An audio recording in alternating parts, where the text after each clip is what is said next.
రహదారిపై వెళ్తున్న కారుకి వ్యక్తి అడ్డు రావడంతో సడన్ బ్రేక్ వేశారు. అదుపు తప్పిన కారు రహదారి పక్కన నిర్మించిన ట్రాన్స్ఫారం పైకి దూసుకెళ్లింది.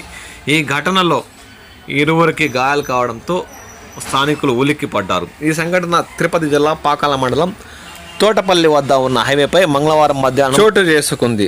భారత్, తేజ అనే వ్యక్తులు కారులో చిత్తూరు నుంచి తిరుపతికి బయలుదేరారు. తోటపల్లి వద్ద ఒక వ్యక్తి అడ్డు రావడంతో సడన్ బ్రేకులు కారుకు వేశారు. దీంతో కారు అదుపు తప్పి రోడ్డు పక్కనున్న ట్రాన్స్ఫార్మర్ను ఢీ కొట్టింది. కారు నుజ్జు కాగా అందులో ప్రయాణిస్తున్న వారు స్వల్ప గాయాలతో బయటపడ్డారు. దీంతో స్థానికంగా నివసిస్తున్న పల్లె ప్రజలు ఊపిరి పీల్చుకున్నారు. ఈ ఘటనపై స్థానిక పోలీసులు కేసు నమోదు చేసి దర్యాప్తు చేపట్టారు.